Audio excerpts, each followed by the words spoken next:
chapter 8, verse 10, sabi dito, Nehemiah said, kausap ni Nehemiah yung mga nadi-discourage ng mga Israelites. They were confused and, they are having hard time moving forward because of the discouragement na nakikita nila and even yung life nila hindi nila maasikaso personally. Ito sinabi ni Nehemiah sa Israelites. Nehemiah said, Go and enjoy choice food and sweet drinks and send some to those who have nothing prepared. This day, tonight mga kapatid, is holy to our Lord. Do not grieve, for the joy of the Lord is our strength. Wow.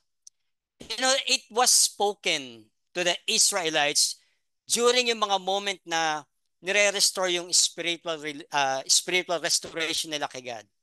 After years of exile and suffering, mga kapatid, they returned to Jerusalem and began rebuilding their city and their lives. And upon hearing the word of God, you know, uh, through Ezra, the people were moved to tears. Naging emotional sila, realizing how far they had strayed from God's commands.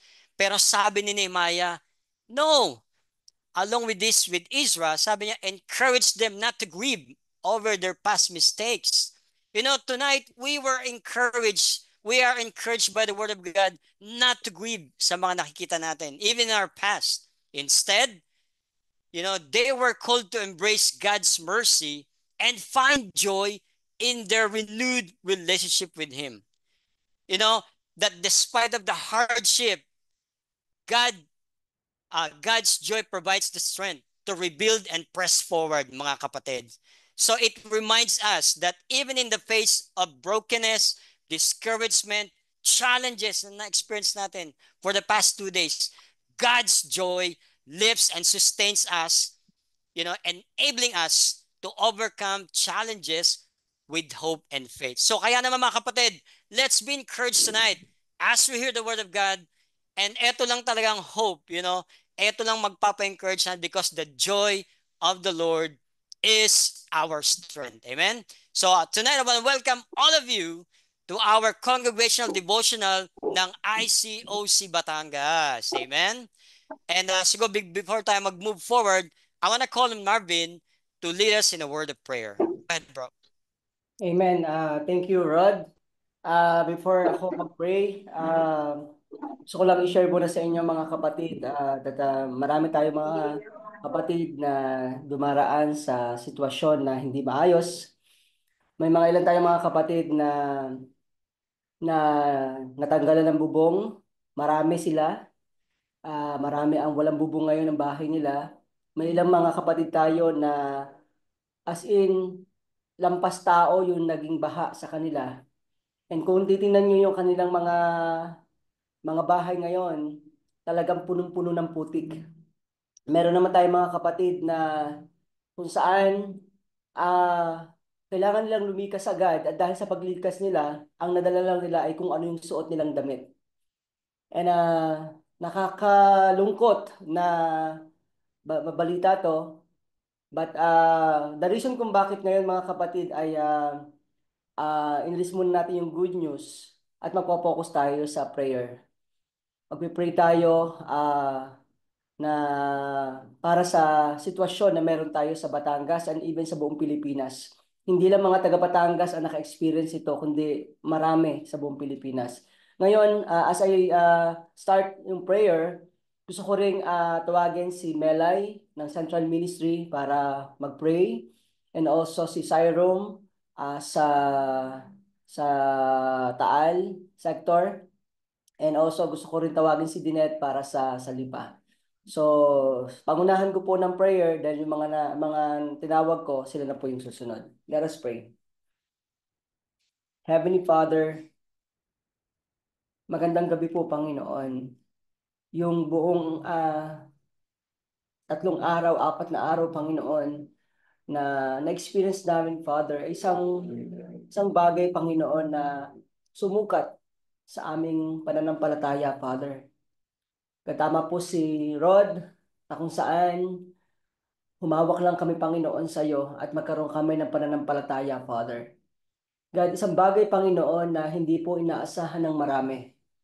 Hindi lang God kami dito sa Batangas, kundi buong Pilipinas, naka-experience, God, ng bagyo. God, marami kami mga kaibigan, kapatid sa simbahan na ngayon, Panginoon, ay nakaka-experience sila, Panginoon, ng hindi maayos sa buhay dahil ng bagyo, Father.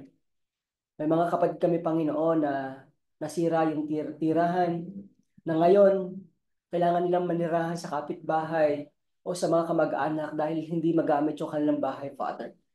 May mga kapatid kami, Panginoon, na ilang araw nang hindi makakain dahil sa walang trabaho, wala rin pambili ng pagkain, Father.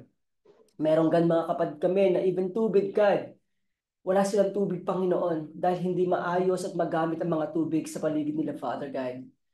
Meron kami mga kapatid, Father God, na as in wala silang nadala, Panginoon, kundi yung mga suot nila, Father, para lang lumikas sa nakakamatay na baha, Panginoon.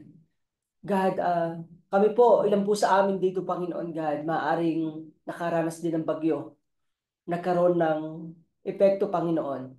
May mga ilan sa amin na nasira yung pinto, nasira yung bintana, o nasira ng bahagya yung bubong, Panginoon. God, ganun pa man, Panginoon, sa lahat ng nangyari to, Panginoon God, kami po ay grateful dahil pinaramdam mo sa amin, Panginoon, na pinoprotektahan mo kami.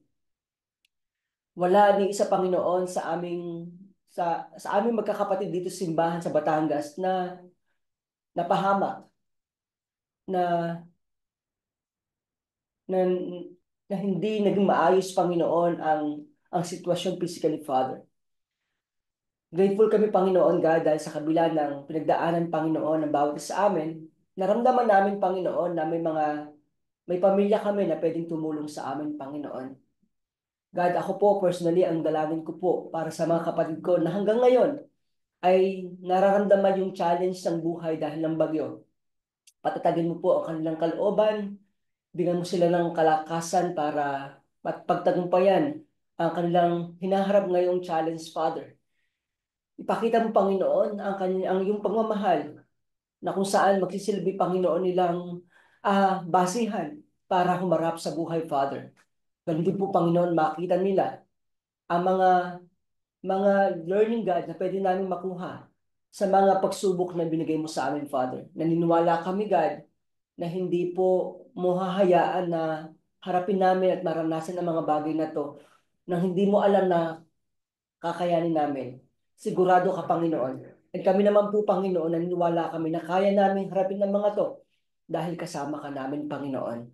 God, salamat po muli, Panginoon, sa pagkakataong ito. Bigyan mo kami ng katatagan lahat ng loob, kalinawan ng kaisipan para humarap sa lahat ng pagsubok na ito, Father. Ito pong dalangin ito po ay aming itinataas sa iyo at hinihiling po namin na kami po iyong i-provide ng aming pong lahat ng pangangailangan. Salamat po muli sa pangalan po ni Jesus. Amen. Amen. Thank you, Marvin. Hindi na lang po ako magbubukas ng camera. Technical problem. Okay. Dear gracious God, sa araw na ito, nagpapasalamat kami sa iyo sa walang hanggang biyaya at pagmamahal mo. Lubos na ipinagpapasalamat namin ang buhay na ibinigay mo, ang kalusugan, ang mga pagkakataon na ibinigay mo sa amin.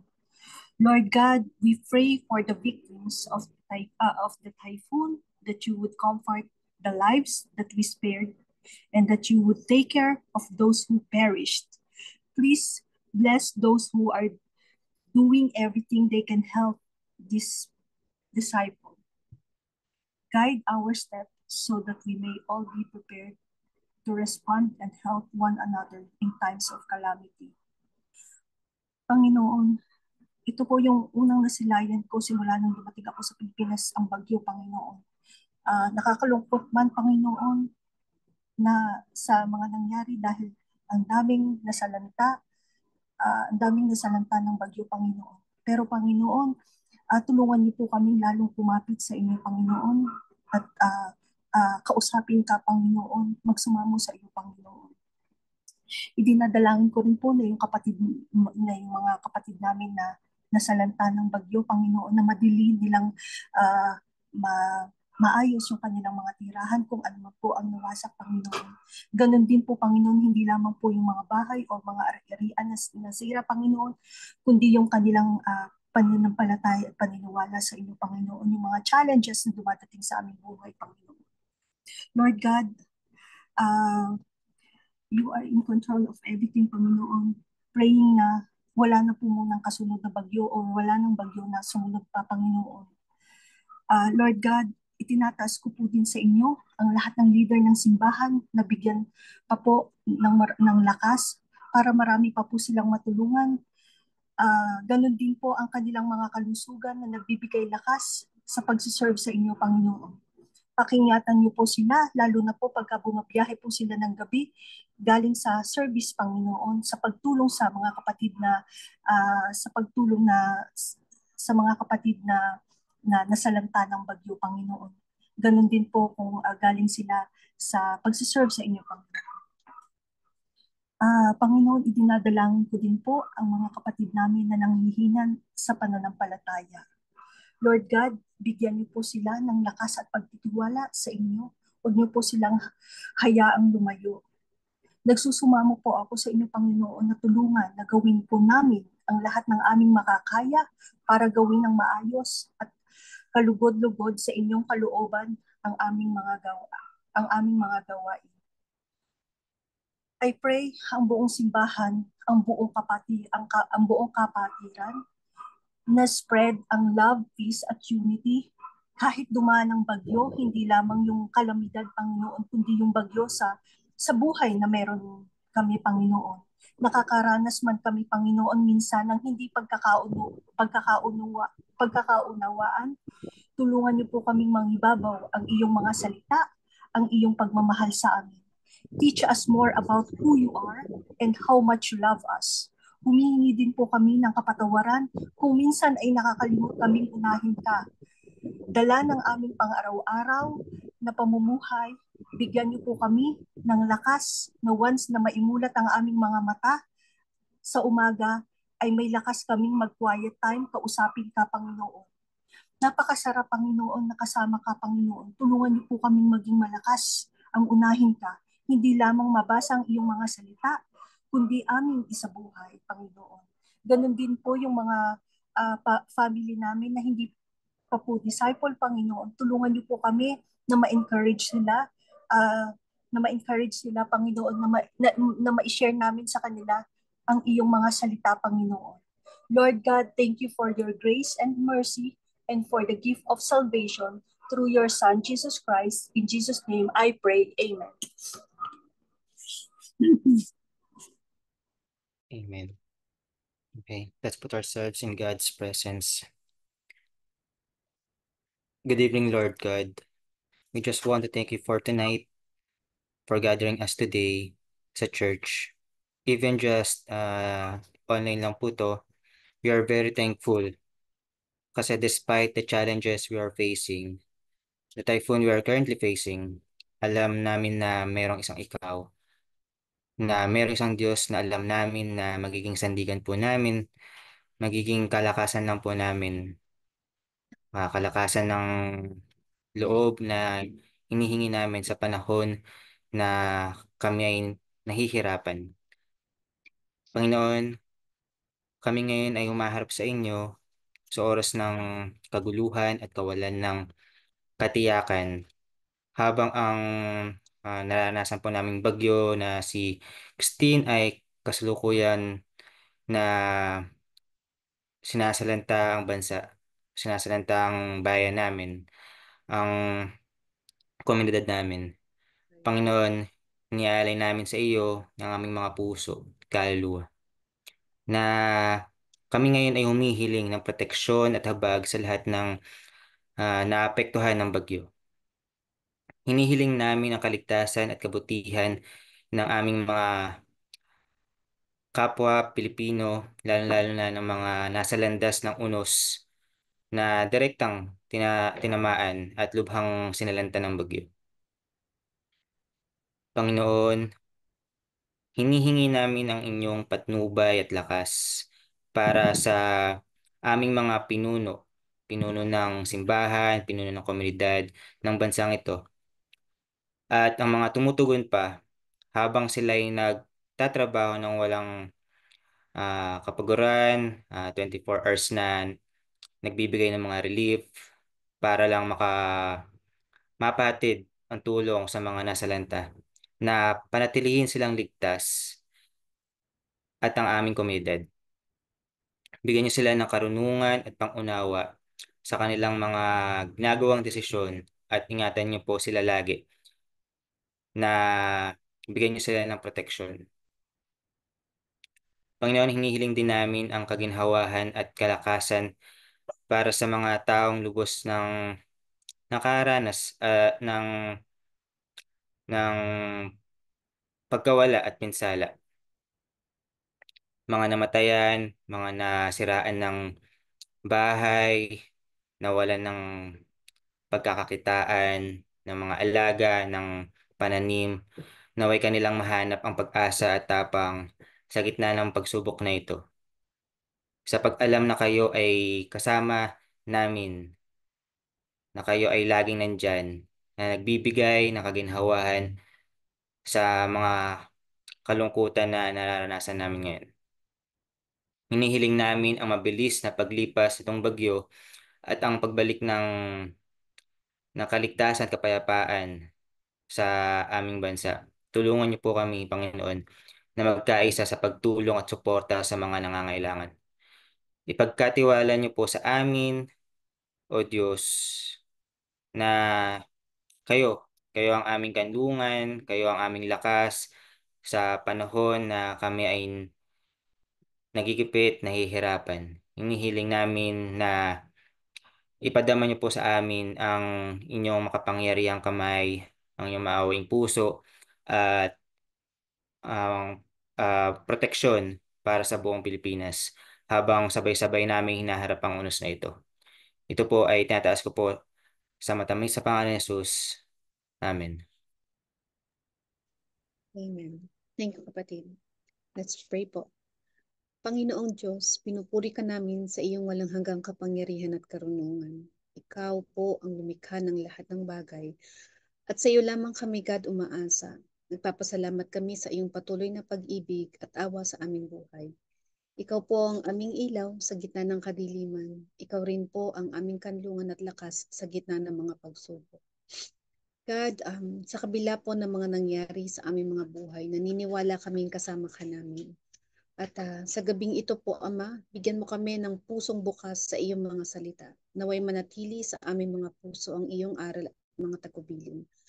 Hayaan mo pong umapaw ang aming mga buhay o umapaw sa aming mga buhay ang bunga ng kadakilaan ng iyong kapangyarihan at sakripisyong ginawa ni Jesus na naging daan para po sa aming mga kaligtasan.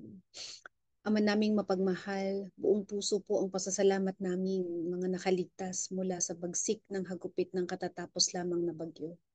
Tunay po na naniniwala kaming kinanlong mo kami sa iyong mapagpalang mga kamay. And thank you po, Father, for keeping us safe from danger and harm. At God, para naman po doon sa mga lubhang naapektuhan, inilalapit po namin sila, mga kapatid at ang lahat po ng mga taong sobrang naapektuhan ng Bagyong Christine. Ipinagdarasal po namin ang kanilang mga pamilya at ang mga mahal namin sa buhay. Bigyan mo po sila ng lakas ng loob at kapayapaan sa gitna ng kanilang pagdadalamhati. Bigyan mo po sila ng pag-asa at lakas ng loob upang mapagtagumpayan po ang mga pagsubok sa kanilang kinakaharapkan.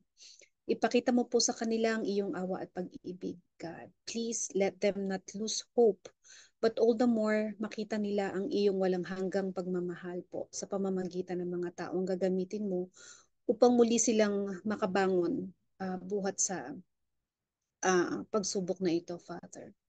Patnubayan mo rin po, God, ang mga tao, mga organisasyon, ang mga simbahan at ang aming simbahan, ang mga grupo ng mga tao na nagliligtas upang tumulong sa kanila, God.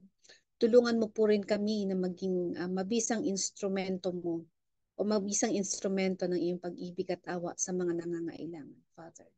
And we beg you, Father, na please let them hold on to you more on these trying times, Father. Nawa po ay huwag nang tumuloy, God, ang panalangin namin kasi nakita ko sa balita may panibagong bagyong paparating, Father. Nawa po ay huwag na itong tumuloy, God. Bagyong si Leon na nagbabanta pa rin, maari niyang mahatak pa pabalik si Christine, Father God. And God, please, naniniwala kami sa iyong milagro, Father God. Hayaan mo na makita namin yung miracles mo, Father God. Let us see, Father God, yung kapangyarihan mo, Father God. Please continue to protect us. Huwag mo pong hayaan, God, na dumating itong bagyong ito, Father God.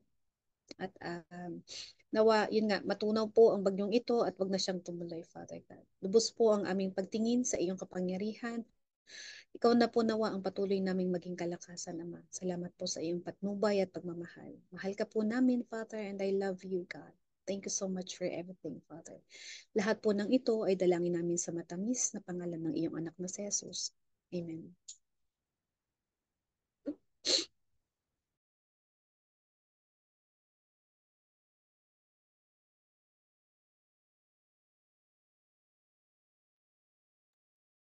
Right? Magandang gabi mga kapatid. It's time for us to listen sa mensahe ng ating Panginoon. No? Talagang pagkarinig ko lang sa mga messages, ay sa mga prayers kanina na ano yung puso ko on the situation that we have, not only in Batangas, pero yung mga kapatid din natin sa Bicol na lubhang nasalanta talaga. No? And itong message na to bago ako mag-pray is actually salamat Kuya Nilo for asking that I'll have a message regarding Ezra Nehemiah. Pero I think God had prepared that message from Nilo para timing sa ating pinagdadaanan ngayon, no? Dahil if you remember the book of Manong, yung about Ezra Nehemiah, it's right up, he wrote that right after nung Hayan, ano naman ni Hayan? Yung si Yolanda, no, si Yolanda. So somehow makaka-relate tayo, but yun, we'll pray muna bago po ibigay po yung aking paghandaang mensahe para sa atin. Okay, let's pray. God in heaven, God, again, we are humbly coming to you, Father, as a church, as your people, para hingin ng inyong intervention sa dumarating na bagyo muli, God. Ayaw naming maranasan sana muli yung nangyari about itong kay Christine na bagyo. At God, hayaan nyo po na makarecover po kaming lahat, lalo na po yung mga lubhang na salanta sa bagyo. Bigyan nyo po sila ng provision.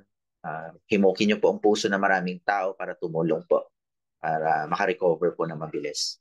And as I give the message about the history of Ezra and Nehemiah, inihiling ko po na ipahiram niyo sa akin ang banal na espiritu para bigkasin ko po ang mga bagay na kailangan naming marinig para mag-remain ang puso namin sa inyo, ang faith namin na lumakas at nang hindi humina sa mga sitwasyon na meron kami. Ito po pinapanalangin namin sa pangalan namin, Panginoong Jesus. Amen. I'm gonna share my slide and please let me know kung andyan na ang slides natin. Wait, saan ba ang slides natin? Ayan. Ayan po. Nakikita po ba natin ang white screen? Ayan, white screen. Okay, so white screen. Alright, so mga kapatid, alam naman natin na talagang tumiming yung bagyo sa atin ngayon na dapat mag-devote tayo ng sama-sama face-to-face. Tama po? So I was so excited actually na nag-prepare ng lesson. Okay, bibigyan ko sila ng magandang medyo teaching style, medyo 50-50% teaching and may konting preaching. And I was practicing na naka-live, naka-face-to-face ito, but may will si God na gawin natin tong live na lang or online, and He has His best purpose at hand. And doon sa bagyo na yon, marami akong natutunan, no, with that situation. And upon reading yung may nabasa ko yung After the Storm. I also encourage you guys to read that. Yung libro ni Manong Roland about After the Storm. Marami kayong matututunan when it comes to disaster. Pero ngayon, meron tayong mga hinaharap din na internal disasters sa loob din po ng ating spiritual life dito sa Batangas na kailangan din natin i-address. Kaya napili ko po na ang lesson na to about Ezra Nehemiah para i-address din po yung mga bagay-bagay na bumabagyo sa ating faith, sa ating mga relationship sa bawat isa. Kasi pag pinag-usapan po natin ng bagyo, may mga nasisirang mga bagay, like mga bahay, nasisirang mga ari-arihan. So kung meron din pong bumabagyo ng mga challenges sa ating mga relasyon, may mga narisira din pong mga relationship sa bawat isa. And most of the time, nadidi-focus tayo sa ating pananampalataya, nadidi-focus tayo sa purpose na binigay sa atin ng Diyos. And pinaka malungkot ay lumalayo tayo sa Diyos sa mga sitwasyon na nangyayari. Kaya makaka-relate tayo sa mga feeling ng mga tao sa panahon po ni Ezra at Nehemiah. Ito po yung tinatawag nating post-exilic history ng Israel. Pag sinabi mong post-exilic, nagkaroon po sila kasi ng pagka-exile sa Babylon na kung saan pinahirapan sila ng todo, in-enslave sila, nawalan sila ng mga ari-arihan at saka yung kanilang bayan doon sa Israel ay nasira yung mga bahay na meron sila, parang nabagyo. Yung temple kung saan sila nag-worship, nasira din yun. And pati po yung mga walls ng kanilang main city or the capital city ay sirang-sira din. At yung kalungkutan na meron sila somehow, yung mga napipil natin ngayon na walan tayo ng bubong, siraan ng bahay ng kanal, parang ganun din po yung mga feeling ng mga Israelites ng time na yun. But then again, God want them to stay focused to Him. So yun po talaga yung pinaka-purpose niya. Kaya po yung aking mensahe for this evening is about being focused. Pero, bago natin yan ituloy, gusto ko pong malaman ninyo na si God stayed focused for you, kaya yun nasa gitna yun, for us.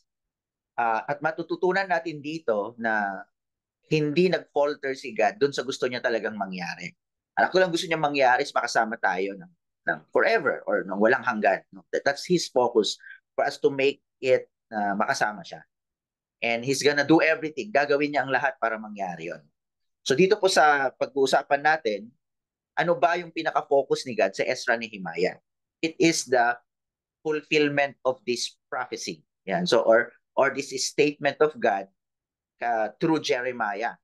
Okay, but this is bago mangyari yung exile. Sabi niya dito, alam ko paborito po ng marami ito. Sobrang madaming may paborito. Pero let's go into the context. Sabi ni Jeremiah chapter 29 verse 11. God said, "For I know the plans I have for you, declares the Lord. Plans to prosper you and not to harm you. Plans to give you hope and a future." So we'll see in history later on that God remained focused in this plan that He has. Yung plano niya na i-prosper tayo at magkaroon ng magandang future. So dito, ang question ko lang is, naiisip nyo ba yung mga naging plano ninyo para sa Diyos? Meron ba kayong mga plano para sa Diyos kung wala pa? So, times had passed, lumipas ang panahon, nagulo minsan yung ating focus, pero are you still on the same plan katulad ni God? So matututunan natin dito kung ano yung ginawa ni God doon sa plan niya despite of many distractions. So medyo busy yung ating tawag dito, pag-uusapan, but we will stay in this framework of history for 178 years. Marami tayong matututunan dito, pero bear with me. Bakit? Dahil marami pong information dito. Kaya katulad ng sinabi ko kanina, this is a 50% or maybe 60% teaching and then 50% or 40% preaching or a sermon. So, ngayon, mga kapatid, ang purpose ko po is sana lahat tayo at the end of this message is maibalik kung nawala na yung focus natin sa relationship natin kay God at sa relationship natin sa bawat isa. Alright, so let's jump in. So, starting kanina was about Jeremiah. So may pinag-usapan about Jeremiah. In fact, nung kinakausap si Jeremiah, Jehoiakim, I think, or Jehoiachin yung kausap na king or yung king na nandun nung time na yon. And God said something about napuno na siya, di ba? Punong-puno siya. God was protecting the people of Israel from enemies, from exile. Kasi love niya sobra. Pero sa haba ng panahon, pasaway po talaga yung mga Israelita. I think you know the history. Pero para sa atin, by the way pala, gusto ko pong i-welcome yung aking mga kaaksa dito. I think nandito po si Zenith. Yeah, nandito si Zenith, tsaka si kaway-kaway naman natin sila. Si Zenith, si Katrina, I think si Tim nandito. Si Good Chris. evening po.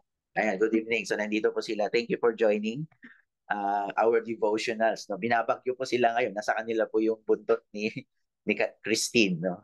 Anyway, so going to history. So si Jeremiah existed or nandun po siya at 627 to 589 BC. So ito po yung pinag-umpisahan ng favorite nating Jeremiah 29:11. No? Bago yun nangyari, meron po ito. Sabi ni God, punong-puno na ako, ididisiplina ko kayo, sabi ni God. So ito yung mangyayari sa inyo. Okay? So God, umalis yung presence ni God sa Israel. But before that, He gave this warning and prophecy to them. In Jeremiah chapter 25, verse 11 to 12, sabi niya, this whole country will become a desolate wasteland. And these nations will serve the king of Babylon 70 years. Very precise, no? 70 years. But when 70 years are fulfilled, I will punish the king of Babylon and his nation, the king of the Babylonians, for the land of the Babylonians, for their guilt, declares the Lord. And I will make it desolate forever. And in Jeremiah chapter 29, verse 10, sorry, it's not 20, verse 10, this is what the Lord says, when 70 years are completed for Babylon, I will come to you and fulfill my good promise to bring you back to this place. And there goes his plan. Yun, nabasa natin kanina. So, anyway, so may nagpakimute lang po. So dito, makikita natin in history that in 70 years, there was really a captivity. It was recorded also sa history po ng mga Persians, no? Mababasa natin yung plight, yung problema, yung sakit, yung dinanas na experience, bad experience sa mga Israelites sa panahon po o sa mga sulat ni Daniel and Ezekiel. Si Obadiah nandyan din, but more so on that. No? The captivity started in 608 BC. So masasabi natin na si Jeremiah is a pre-exilic prophet also, which is recorded in chapters 1 to 39. O bago yung kanilang pagkabihag, nandyan na si Jeremiah, nagwa-warning, o itigil nyo na yung sin, pakiusap, kung gano'n na siya. Pero, tigas talaga ang ulo ng mga tao, tinuloy talaga nila yung sin nila, and there comes the exile. So makikita din natin yan, yung exilic during the exile, writings ni Jeremiah in chapters 40 to 45. During those times, dito sa lower part natin, makikita natin yung mga antagonists. Nilagay ko pong pula. Okay, yung pula po, yung mga naging kontrabida sa mga pangyayari. So may matututunan po tayo sa mga kontrabida, mga kapatid. Okay, so dito sa mga kontrabida, si Zedekiah, ang kontrabida niya doon, ayaw makinig. Talagang idolatrous pa rin. And then here comes the king of Babylon taking all of, which is Nebuchadnezzar, taking all of the exile to Babylon. Malayo po yun, no? Ngayon, si God with his promise of plan. So dito, since gusto niya talagang magkaroon ng hope and future, yung Israelites, he wants to restore. Okay, I'll have a restoration plan, sabi ni God. So ang nangyari, nag-respond siya dito sa mga malupit ng mga Babylonians by sending Persia. Okay, I'm gonna send Persia, sabi niya. So si King Cyrus, the king of Persia, sinakop niya yung Babylonian Empire and most of the known world na tinatawag at nag-issue siya ng decree as promised by God. Di ba? So may issued decree at para bumalik ang mga exiles. Bumalik ang mga Israelites to Israel. Makikita natin yan sa Ezra chapter 1. Hindi lang pinabalik, mga kapatid. Si God was really so good. Di lang siya pinabalik, kundi sinuportahan pa yung pagbalik, yung gagastusin. Sino kaya po yung maingay na yan, no? Pakisuyo lang, paki-mute, no? Baka excited sa pagbabalik, no? Ayan, excited sa pagbabalik. Ay, meron pa.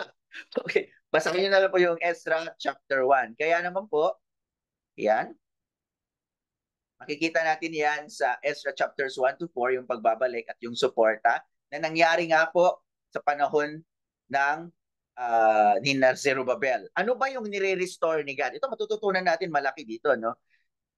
To restore the people and fulfill the promise of God, ang una niyang pinalik is worship.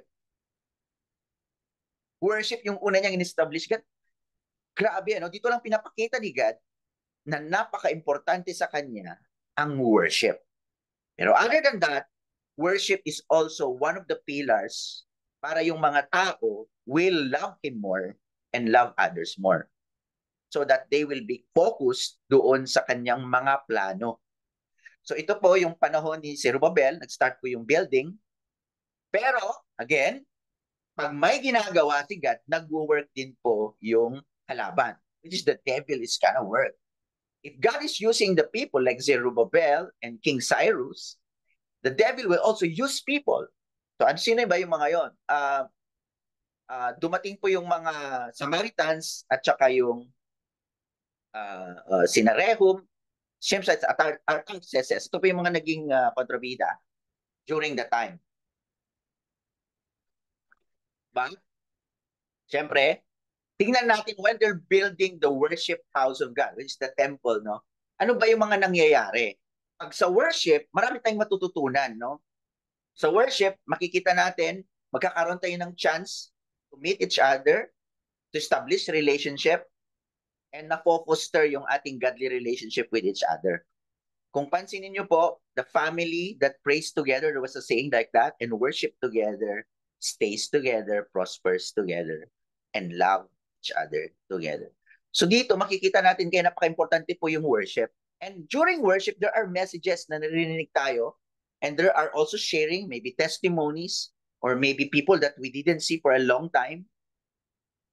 Kaya nare-refocus tayo doon sa ating purpose kay God, sa pagmamahal natin kay God. Nare-refocus tayo sa relationship natin kay God.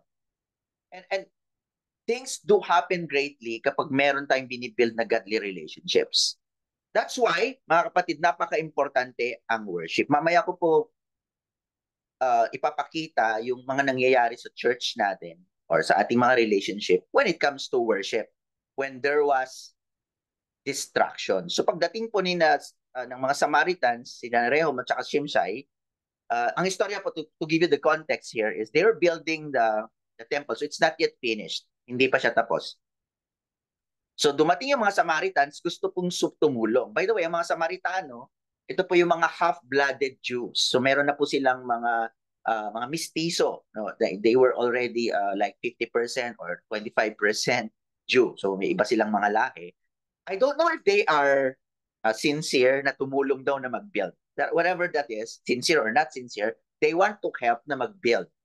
Pero, syempre, pinagbilinan po si Zerubbabel na purity yung pag-build. No? So, yung pagpapatayo. But this was his response with the people who came and tried to distract the construction. So, it was a distraction. So, paano nag-respond ngayon si Zerubbabel? Mabasa natin yan sa Ezra chapter 4, verse 3 to 5. So, it says here, sabi doon, but Zerubbabel, Joshua is actually the priest. Zerubbabel was the governor or the leader or the political leader. And the rest of the heads of the families of Israel answered, you have no part with us in building a temple to our God, we alone will build it for the Lord, the God of Israel, as King Cyrus, the king of Persia, commanded us. So may pinoprotect si Zerubbabel doon, no? na about building the temple with purity. Paki-mute po si Ate Lot, no? Ayun, di pa rin na-mute. Okay, mute natin. Ayun, na-mute na. So dito po, ano kaya yung response ni Zerubbabel? Well, some scholars, binasa ko po ito, parang napaka-brave yung ginawa niya pagsagot niya sa mga Samaritans. that caused them to be offended. Na-offend sila. Gusto ko lang naman tumulong. You rejected my tulong. And then they got a bad heart. Nagkaroon sila ng hatred with the team or the people with Zerubbabel. So ang nangyari in verse 4, then the peoples around them, which is surrounding the nation of Israel, set out to discourage the people of Judah and make them afraid to go on building.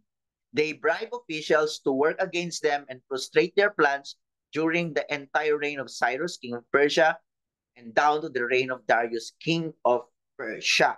So dahil sa galit nila, naapuyan pa yung galit, and then they talk about it. Actually, may gossip na nangyari. Siniraan nila si Zerubbabel, si Joshua, and then the people around there stopped thinking of helping in building the church, but to make people stop. Parang nangyayari din sa loob ng church natin, di ba? So when people gets offended, instead of forgiving the people who offended them, they try to gossip this offense to other people. Nangyayari ba yun, kapatid, sa ating mga relationships sa church? I want to touch that part. And if this is not addressed, the building of the church of God will be disturbed. Nadi-disturb yung leaders, nadi-disturb yung disciples, nadi-disturb yung studies. And we don't know what will be their response if they are disturbed. Pero mga kapatid, kailangan natin hindi gayain sina Rehum, yung mga Samaritans, because mahirap kapag na-disturbo yung building ng pagpapalago ng simbahan. Because of being offended, it became hate, inapuyan pa yung hate. Okay lang naman sana na i-acknowledge yung feelings, pero ang mahirap, minsan pag yung kinausap, inapuyan palalo, no?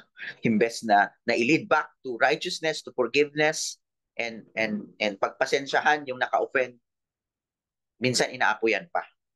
Mga kapatid, it has to stop because hindi natutuloy yung vision ni God, yung plan ni God na paramihin ng disciples, not only in Batangas, pero sa buong mundo. Another thing is, one thing that we can learn here is also yung response ni Zerubbabel, napaka-straightforward. Sabi ng mga scholars, kung hindi daw ganun ka-straightforward sana, somehow, si Zerubbabel, the building couldn't have stopped. Sana hindi na-stop. Pero nang dahil doon, medyo harsh yung banat, it's a lesson also for us, especially to our leaders, no? Na sometimes, we can say the same message, but in a way that does not fuel hatred. Pwede naman, no? Somehow, but still the same message. There's a skill to learn about that, but I will not be discussing here. But we can say things, the same message, in a way that encourages the person to accept what is his limitations at kung ano din yung pwede niyang gawin. So dito, may limitations yung mga Samaritans na hindi sila pwedeng kasama kasi hindi sila pure-blooded. Sabi ng ibang scholars, could have been explained well, baka pa sumuporta yung mga Samaritans to supply some goods in building. Okay? So anyway, so nangyari na yung nangyari, and this happened. Nag-stop po yung building for 16 years. So imagine that, yung construction stopped for 16 years. And when that thing stopped, when the people stopped building the worship place, which is the temple, nag-respond si God. May response si God. Ay nako, naistorbo na naman itong mga tao na to. Hindi pwede. So we can see here that God is so focused with His plans to prosper and to give future to the Israelites. And so sa atin, God is focused pa rin doon. And when God is focused, we feel that by sending Haggai and Zechariah sa mga buhay natin. Si Haggai, dumating sa Israel, nag-prophesy siya at nirebuke niya yung mga tao, grabe kayo. Grabe kayo, nag-build kayo ng mga bahay nyo dahil lang dun sa disturbance na nangyari 16 years ago, nag-focus na kayo sa mga sarili nyo. And dumating din si Zechariah to encourage them, hey, wait, God has a purpose and let's go on to His purpose. God loves you and He has a purpose on you. Mga kapatid, sa buhay natin nagpapadala si God ng mga Haggai at mga Zechariah sa buhay natin. Tama ba? Mga tao na willing mag-rebuke pag may mali tayo at ibalik tayo sa tamang landas. At may mga tao ring Zechariah na nag-encourage sa atin. Tama ba? So isipin kaya, sino may naging Haggai at Zechariah sa buhay mo? Yan. When you see people trying to tell you that what you're doing is wrong, kung may sinasabi, uy, medyo mali yan, ito yung gagawin mo. Sila si Haggai, pinapadala ni God yan. Pinapadala ni God yan. The same as the people who encourages you. Pinapadala din ni God yan. Sometimes, mga kapatid, hindi isang tao yon. May isang taga-rebuke, may isang taga-encourage. Ganun talaga. Huwag natin i-expect, mga kapatid, na yung nag-rebuke sa atin, sila din yung nag-encourage. Pagka ganun kasi, ayan na naman ang disturbance natin. I expect you to encourage me, bro. And we're disturbed. We start hating and we're becoming like Rehum and Shemsai. Anyway, mga kapatid, ang tanong lang sa inyo or sa ating lahat, how do you respond to rebuke and encouragement? Paano ba kayo nagre-respond? Ako, when talking about worship, going back to worship, mga kapatid, maraming mga pinadala si God sa ating buhay na disturbance, mga kontrabida, mga Samaritans, dumating sa buhay pala, hindi pinadala na mga ganito. Pero, may pinadala si God ng mga Haggai at Zechariah nung na-disturb na yung focus natin kay God. Nakakalungkot lang na kahit nagpadala minsan si God ng Haggai at Zechariah sa buhay natin, hindi tayo nagre-respond according to the plan of God. And we, number one, nakikita ko mga kapatid, na problema, we stop worshiping God. We stop going to the fellowship. Nagli-leave the group na tayo, mga kapatid. Hindi po tama yun, mga kapatid. Ayaw na rin natin mag-worship. It's a Haggai message, mga kapatid, kung sino man yung tatamaan dito. Bakit natin dinadamay si God dun sa struggle natin sa ibang tao? Si God is always providing, right? Always giving, always loving. And yet when we got hurt, like the Samaritans, we don't go to worship anymore. And when someone rebukes us, lalo pang hindi nag-worship. Is that supposed to be? Let's learn from Zechariah. From Zerubbabel. When he was rebuked and Joshua, the priest, this is what they did. Nothing can stop us. So sabi ni Haggai, in chapters 1 and 9, during the 16 years, no? Sabi niya, nirebuke niya yung mga tao. You expected much, but see, it turned out to be little. What you brought home, I blew away. Why? Declares the Lord Almighty. Because of my house which remains in ruin, while each of you is busy with your own house. Sa mga kaibigan nating nandito, it's also a message sa atin. Busy ba tayo to build our own careers, our house, and then forget about God? God is serious about worship.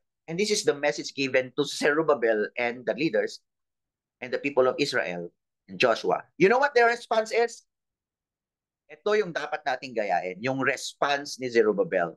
Ang response ni Zerubbabel is to build again the temple. That happened, we can see that in Ezra chapter 5, verse 5 to 6. And in 5 years, in 520 and 515 BC, natapos yung temple despite of, again, my Tetanai and other local officials. May disturbance, pero sabi ni Zerubbabel, well, I heard Haggai and Zechariah, my heart, buo na ang puso ko, walang makakapigil sa akin, ituloy ko na to. Diba? Ang maganda doon, God provided again, Darius, the support, yung sa king nung time na si Darius. At natuloy at natapos nga po yung temple ng 5 years. Are we gonna respond like Zerubbabel? Yes, nagkamali siya, and yet bumangon and started building up again. Tuloy natin yung story. Well, sometime 57 years after, there was a second batch of returnees. No? So, hindi natapos lahat. No? Pagkatapos nun, kailangan may bumalik kasi may mga nangyari over the last 57 years. May nangyari sa mga worshipers. Sa tagal niyan, 57 years na yan, mga tao nag-intermarry. Wala yung walls, kaya kung sino-sino lang yung nakakapasok. And then, yung idolatry is coming in again. And then, marami sa kanila, yung mga Israelites, pinagsasamantalahan ng kapwa Israelites. dinideceive nila, sinisigil ng mga interest na malalaki, etc., etc. Pero bago dyan, gusto ko po ipakita in history, which is our quiet time. This time is about Esther. Sometime between the finishing of the temple hanggang sa pagpunta ni Ezra, happens the story of Esther. Hindi ako magda-dive into so much here, pero muntik nang ma-annihilate yung Israel. No? Muntik nang ma-annihilate, but it was prevented because God, once again, is focused with His plan to prosper the nation. So, He has to send Esther. So yung courage ni Esther prevented the possible annihilation of the Jewish population because of, again, a kontrabida called Haman. Haman, di ba? So marami talagang ganyan. May mga Haman, Tetana, Rehu, may mga ganun talaga sa buhay natin. And kung papansinin natin, laging may nangyayaring ganun. While God is working, the devil is working. Anyway, I'll not, hindi ako mag-settle more of Esther. Pasahin nyo na lang po yung quiet times natin. Anyway, so let's dive into the lesson of focus. So dito po, dumating si Ezra because he wants to restore the hearts of the worshipers. So meron na silang pinag-worshipan, may place silang worship, place together, but there's a problem with the hearts of the people. It's so corrupt. So he has to work to refocus their hearts. So dumating si Ezra, na supported by King Longimanus, or called another Artaxerxes. By the way, yung Artaxerxes ay hindi po talaga pangalan yan. Yan po ay tawag sa isang hari. Parang president, ganon, or king, ganon siya. Pero yung name is different. So si Longimanus, para maiba lang siya, is one of the Artaxerxes. Sabi ng ibang scholars, kaya napakabait daw ni Artaxerxes na to, yung Longimanus, kasi somehow na-influence na siya ni Esther. Okay, na-influence na siya yung reign ni Esther. Some say, may mga nagsabi, baka anak daw niyan ni Xerxes at ni Esther. Baka lang, but there's no proof. Okay. So kaya ganun siya kabait kay Ezra, kay Nehemiah. Later on makikita, no? Ang gusto ko lang pumakita natin dito, in this part of the history, is to restore our focus kay God. Napaka-importante yung word. Yun po yung ginamit ni Ezra. Binalik niya yung mga tao sa Bible para maging aligned sila sa plano ni God. Ganon din po tayo, mga kapatid.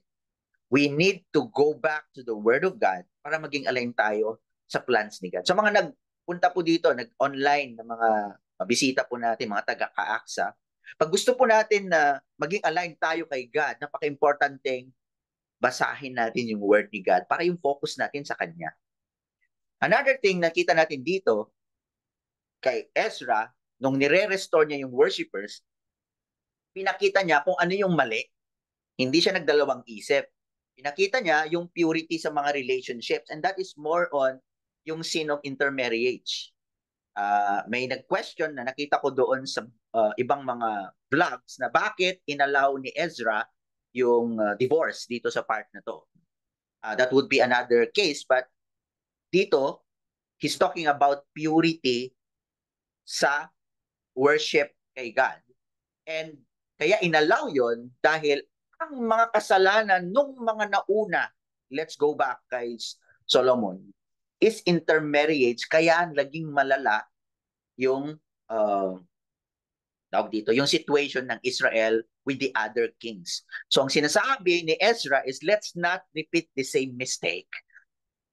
So if we still want to be focused with God, then let's give up our marriages sa ibang lahi. Kasi yan yung naging dahilan ng kasalanan ng maraming hari. What can we learn here? Napaka-importante na ang dating life natin, ang ating marriages, ay dito lamang po sa ating church. No. Anyway, so mga same faith natin. Okay.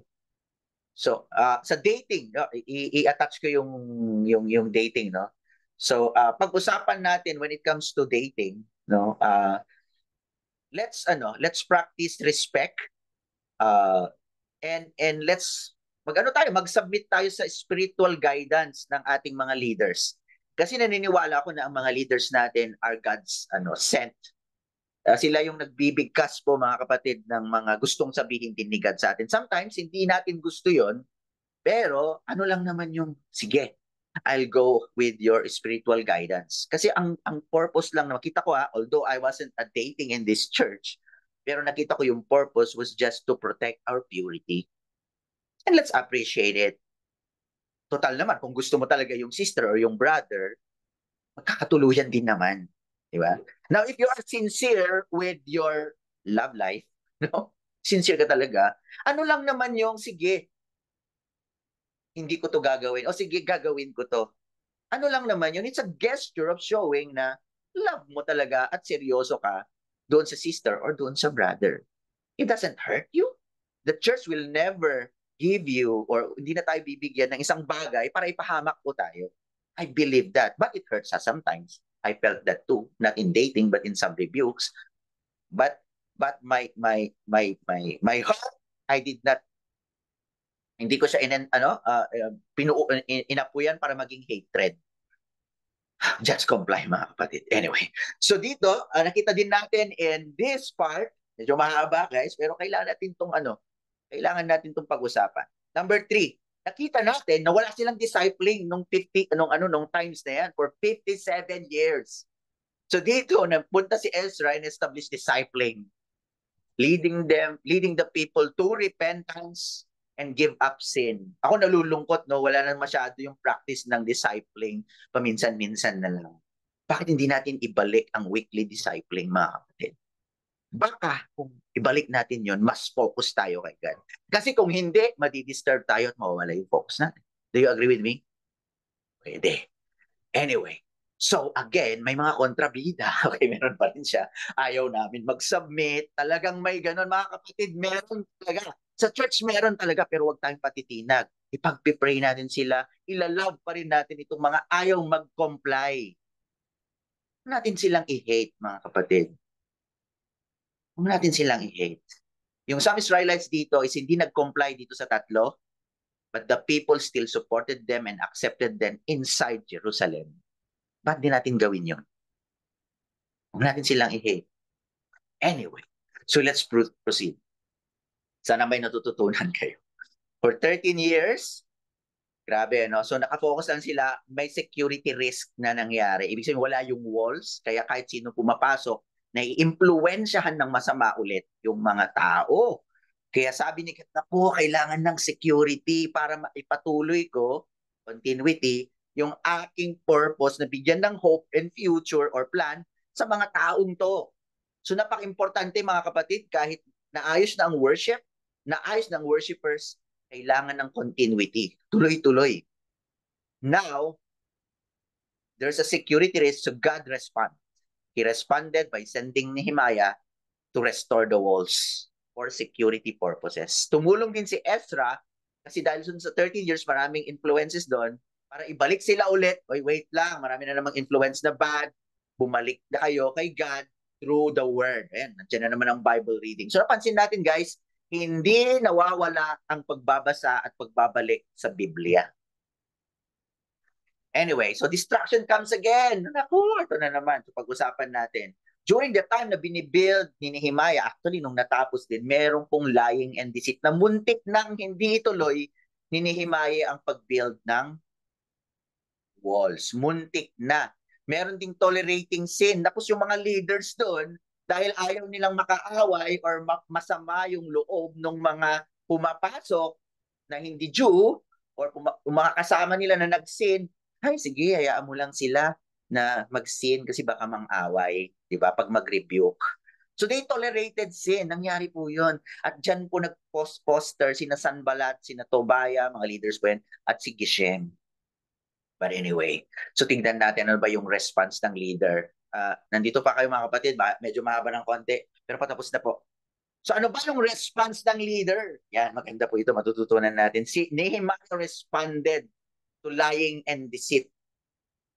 So, Shimei yata yung kausap niya dito, no? or kausap niya isang prophet na nagdi-deceive, nagsinungaling, na itigil mo na kasi yan, bro. Sabi niya gano'n, di ba?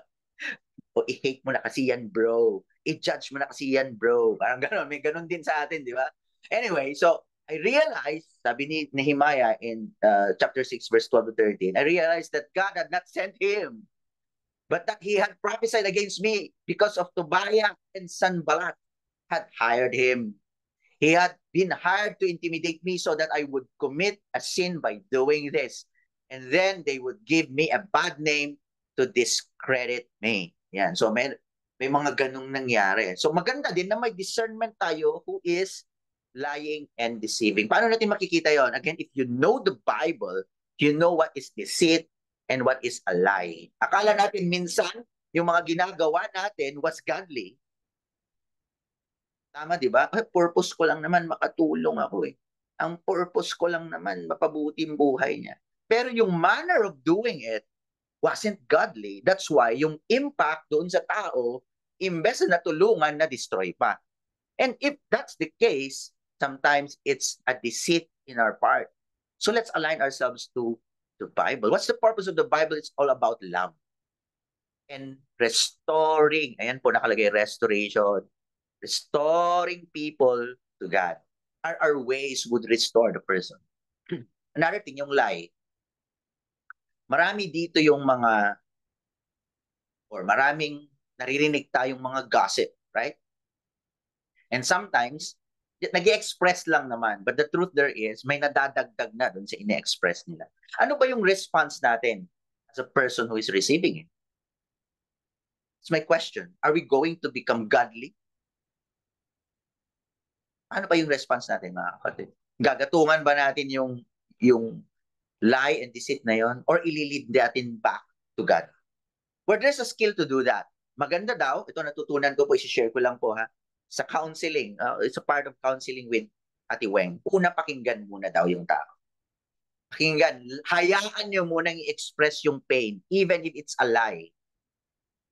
Let them make it out. Huwag natin barilin kaagad. Uy, nagsisinungaling ka, patayin kita. Parang gano'n kaagad. Huwag gano'n. Okay, sige, ilabas mo lang. And that's the time, i-ask mo yung tao, are you okay if I'm going to give you a comment ngayon? O baka next time na lang? This is a training from, it's a good thing to do. How to counter lying and deceit and chismis and everything. And if the person says, I am ready, okay, this will somehow gonna hurt you, and then tell them the truth, open the Bible and lead them to God, but assure them that you love them. Well, I'm just gonna give that a little lesson there, pero sana po matutunan natin na ganun din yung approaches natin when we are detecting a lie, a deceit with our brothers and sisters. Listen and yet rebuke them and lead them to righteousness pa rin with love. Okay. So number 2, tolerating sin. Makikita natin yan sa Ezra chapter 9 verse 1 to 2. So in Ezra 9 verse 1 to 2, the people of Israel, including the priests, grabe, pati yung mga priests, yung leaders and Levites, have not kept themselves separate from the neighboring peoples with their detestable practices. They have taken some of their daughters as wives for themselves and their sons, and have mingled the holy race with the peoples around them. And the leaders and officials had led the way in this unfaithfulness. They tolerated sinness. So makikita natin yung response na dapat alam natin maglagay ng wall or boundaries with some people or with some relationship, and when is the time to tolerate and not tolerate, to talk or not to talk. Kaya napaka-importante yung building ng walls, because it reminds all of us na, hey, as a disciple, kailangan kong maglagay ng boundaries. Hindi ako pwedeng mag-tolerate ng sin. Kung sin, naku, may wall ako dyan. Hindi ako pwede dyan. Pag cheating, may boundary ako. Hindi ako pwede dyan. I can fellowship with you, bro, or outside world, pero meron akong boundaries, meron akong walls. When it comes to sin, no ako dyan. That's my wall. Sana ganun din tayo, mga kapatid. And going to the response, no? Well, anyway, so, by the way pala, isingin ko lang dito, si Nehemiah pala bumalik sa Persia kasi pinapatawag siya ni Antarxerxes. Paborito siya kasing official. Sana lahat tayo paborito, no? Para pinag-aagawan, no? Kinukuha talaga yung leadership. Now, in the absence of a spiritually focused leader, people tend to go back to their sins, no? Pag nawawala talaga ang focused leader, ay nako, ito naman ang mga tao, babalik na naman talaga sa kanilang mga kasalanan. Kaya mga kapatid, i-appreciate naman natin ang mga leaders natin. They're there with you, guys. Sometimes they hurt you, but you need them. We need them. Hindi na tayo bumalik sa sins natin. Ito nangyari, matututunan natin na wala si Nehemiah. Ay nako, eto nagbalik na naman sila. So bumalik po siya after 18 years. So he rebukes the people for their sin, ayan na, and restored. Pagkatapos niya ma-restore yung walls, physical walls, now he restored siya na, yung wala na si Ezra dyan.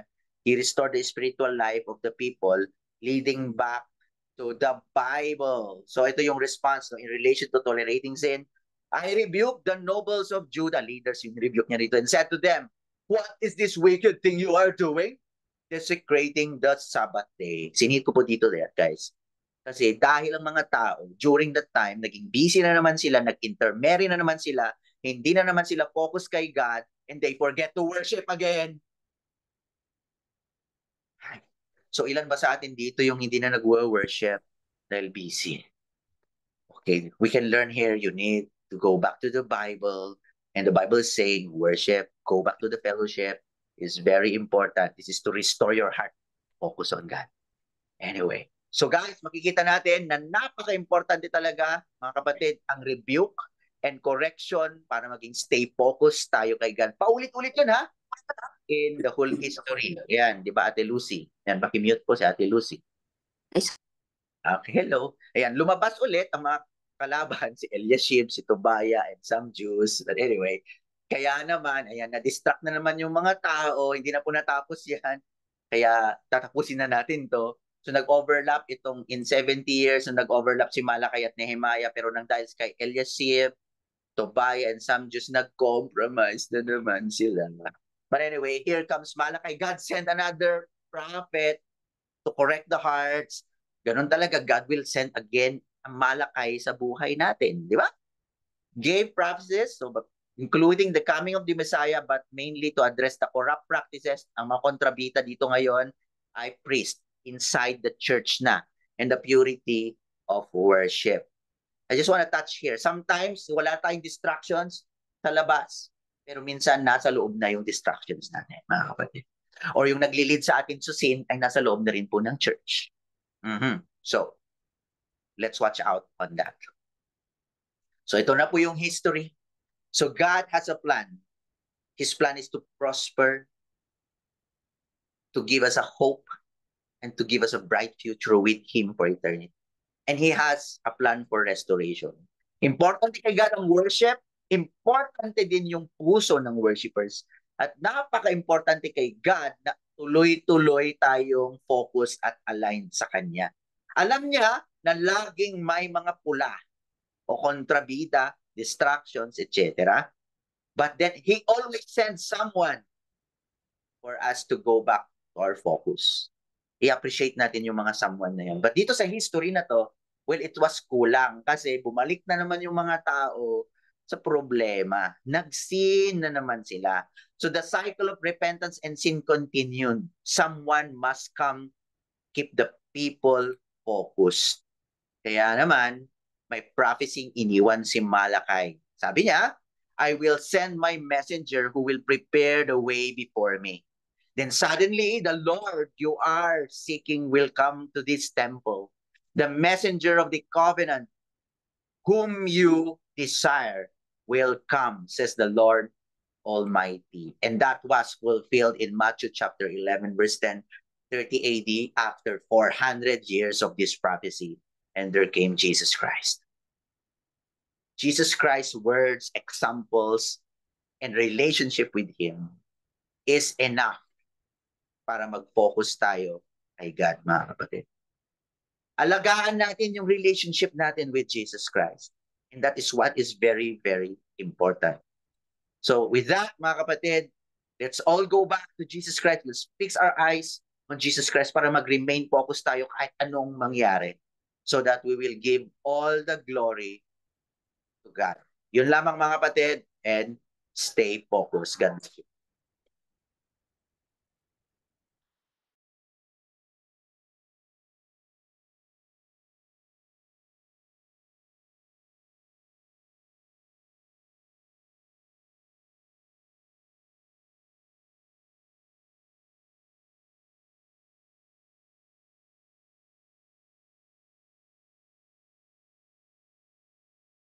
Jen?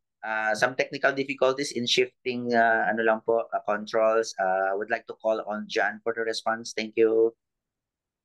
So, ayun po, tayo po ay manalangin. Pero bago po tayo manalangin, pasalamatan muna po natin si God and si Kuya Joel na siya yung ginamit ni God para paalalahanan tayo na mag-focus. And speaking of focus, sobrang halaga ng word na to. Lalo na bilang mga disciples tayo or bilang tagasunod na hindi dapat nawawala yung focus natin sa pagsunod. And with that po, tayo po ay mag-pray. Heavenly Father, magandang gabi Panginoon. Salamat God sa pagkakataon na binigay mo sa amin sa buhay na meron kami Father. Alam po namin na sa kabila na nangyayari sa panahon ngayon, lalo na God sa katatapos lang na bagyo. Alam ko God, madaming nahihirapan, madaming nasaktan, madaming hindi alam kung ano yung gagawin sa buhay nila Father. Pero salamat God dahil andito kami ngayon nakakapag-worship, nakarinig ng salita mo, Father. Alam ko, God, hindi pare-pareho yung sitwasyon ng bawat tao, pero still, alam po namin na control mo yung lahat. Alam po namin na may plano ka sa amin, God. And sa oras na to, God, salamat dahil itinuro mo sa amin ano ba yung ibig sabihin ng buhay namin, ano ba yung ibig sabihin ng focus ng buhay namin. Alam po namin na tuwing may dumadaan na struggles, Father, or storm sa buhay po namin, hindi po nawawala talaga yung out of focus. Pero salamat dahil pinaalalahanan mo kami ngayong gabi na sa kabila ng mga pagsubok na hinaharap namin or kakaharapin po namin, alam po namin na may maganda kang plano, Father, sa amin. And tulungan mo kami, God, na magkaroon talaga ng tamang puso, ng tamang isip, Father, ng tamang ano God, nang magkaroon ng wisdom pagdating sa lahat ng ibinibigay mong turo po sa amin or talagang matuto kami sa wisdom na ibinibigay mo po sa amin. And naniniwala kami God na hindi mo kami pababayaan na sa kabila ng mga pagsubok na hinaharap po namin, alam ko God, ikaw yung nandyan palagi para sa amin. Ikaw yung sandala namin, ikaw yung lakas namin, Father. And I know God, sa gabi na to, sa message na itinuro mo, alam ko God na kapag na-out of focus talaga, naapektuhan yung pag-worship namin sa iyo, Father. Alam po namin na minsan mas tinitingnan namin kung ano yung mga problema namin, hindi yung mga bagay na magbibigay ng kapurihan sa iyo, Father.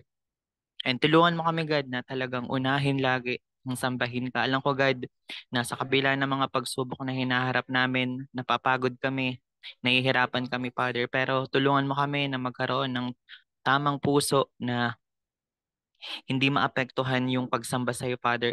Niniwala kami, God, na kaya kami nabubuhay para sambahin ka, God. And wala na pong dahilan na talagang hihigit pa doon kasi naniniwala kami, God, na yung buhay po namin ay para sa iyo.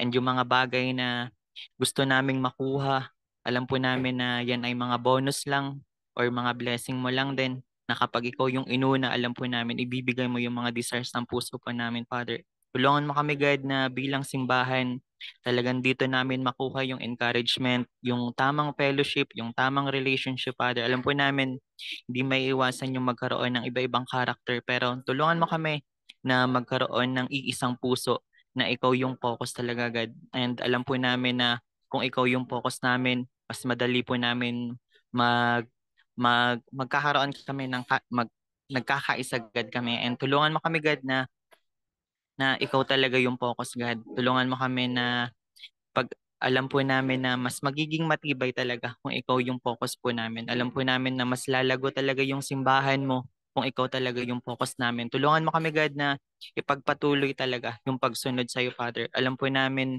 minsan mas nakikita naming malaki yung problema, pero mas makita po namin na ikaw yung Diyos na ikaw yung tutulong sa amin. Tulungan mo kami na kung mapagod man, ikaw yung magbibigay ng lakas po sa amin. Tulungan mo kami na sa pagharap ng mga pagsubok, God, ikaw pa rin yung maging focus po namin. Maraming maraming salamat, God, po na po yung bahala sa bawat isa. Alam po namin marami pa kaming kakaharapin na pagsubok, pero alam po namin may maganda kang plano po sa bawat isa.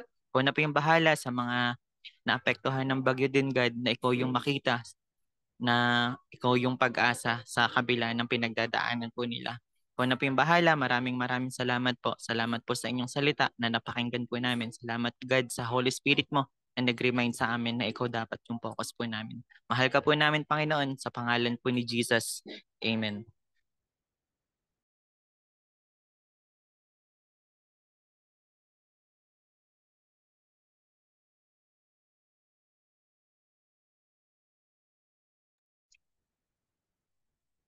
Announcement po.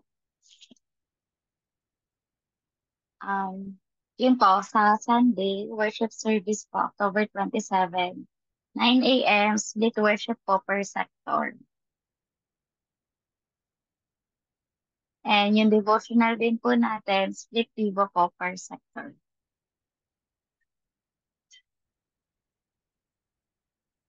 Yun na wala. Yan. Core group meeting, Tuesday, 7:30 via Zoom. Meron pa. Wala na. Yun lang po. Okay mga kapatid, open ko na po yung ating breakout room.